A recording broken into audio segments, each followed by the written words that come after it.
Finally Lionel Scaloni তার পরিকল্পনায় এবং ফরমেশনে চেঞ্জ আনতে চলেছেন।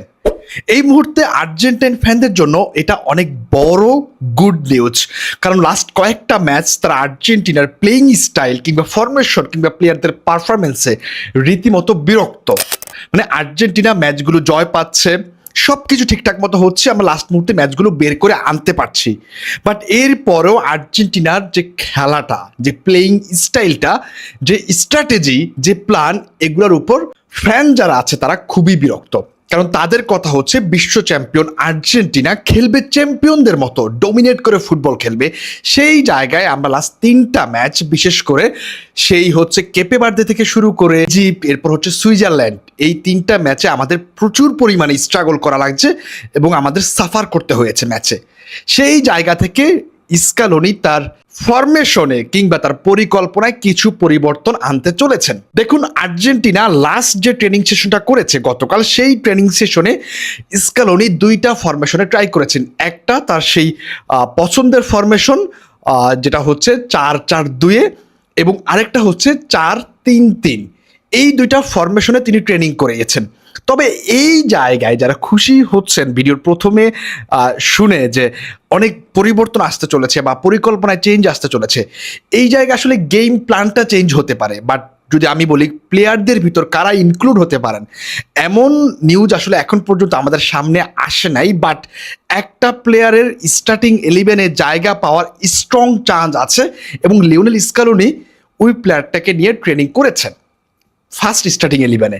সেই প্লেয়ারটা হচ্ছেন জুলিয়ানো সিমিওনে, যিনি এই মুহূর্তে আতলেটিকো মাদ্রিদের একজন উইঙ্গার, পাশাপাশি তিনি রাইট ব্যাকে খেলতে পারেন। আপনারা জানেন সে দ্রুত গতিতে উপরে উঠতে পারেন এবং হচ্ছে ট্র্যাক ব্যাক করে নিচে নামতে পারেন এবং ডিফেন্সিভলি সলিডিটিও কিন্তু তার আছে। সবচাইতে বেশি ইম্পর্টেন্ট জুলিয়ানো সিমিওনের ক্ষেত্রে যেটা, তা হচ্ছে তার স্পিড এবং তার প্রেসিং এবং তার হচ্ছে ডিফেন্সিভলি সলিডিটি। এই জিনিসগুলো তিনি পারফেক্টলি করতে পারেন।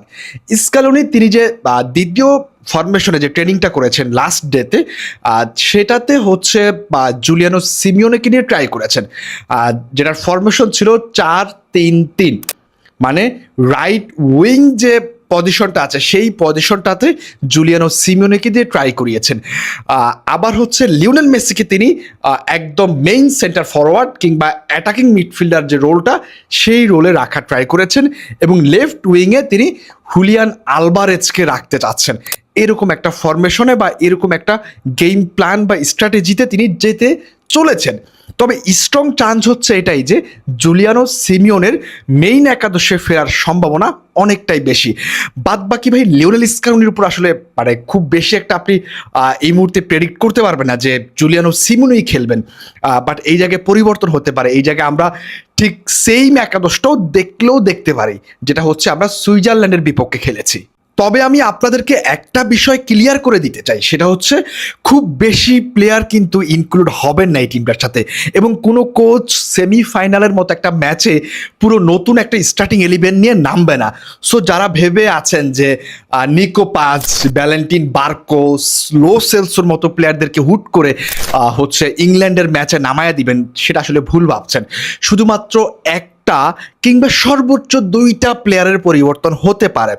যদি তিনি এই জায়গায় রাইট ব্যাক পজিশনে মলিনাকে কনসিডার করতে পারেন বা মলিনাকে হচ্ছে বসাতে পারেন, তাহলে সেই জায়গা হতে পারে যে আমরা সিমিওনেকে দেখতে পারি। এর পরবর্তীতে হচ্ছে রদ্রিগো দি পলের জায়গায় হতে পারে আমরা ভ্যালেন্টিন বার্কো, পালাসিওস কিংবা লো সেলসের মতো প্লেয়ারদেরকে দেখতে পারি, বাট সেটার সম্ভাবনা খুবই কম।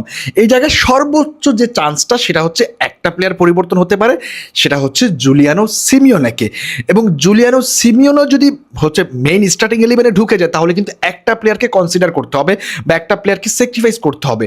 সেটা হতে পারে রদ্রিগো দি পল, নয়তো হচ্ছে আমাদের নুহেল মলিনা। এই 2টা প্লেয়ারের যে কোনো একটা প্লেয়ারকে কনসিডার করতে হতে পারে। যদি রদ্রিগো দি পলকে হচ্ছে আপনার বিগ ম্যাচের মেন্টালিটি বা এক্সপিরিয়েন্স প্লেয়ার হিসেবে যদি হচ্ছে দলে রেখে দেন, তাহলে সেই জায়গায় আমার কাছে মনে হয় মলিনাকে স্যাক্রিফাইস করতে হতে পারে। মলিনার জায়গায় আমরা হচ্ছে জুলিয়ানো সিমিওনেকে দেখতে পারি, যিনি হচ্ছে রাইট ব্যাকটাও সামলাবেন, পাশাপাশি হচ্ছে আপনার উইংটাও সামলাবেন, কারণ তার স্পিড আছে, সেটা আমি প্রথমে আপনাকে বলে দিয়েছি। বাট এর বেশি পরিবর্তন হওয়া আসলে সম্ভব না। মানে যারা ভাবছেন যে ভ্যালেন্টিন বার্কো কিংবা নিকোপাজের মতো প্লেয়ারকেও আপনি স্টার্টিং ইলেভেনে দেখতে চান, সেটা আসলে আমার কাছে মনে হয় না যে স্ক্যালোনি করবেন। এবং এই স্ক্যালোনিকে আমরা যতদিন ধরে চিনে আসছি, বিশেষ করে সেই 2019 থেকে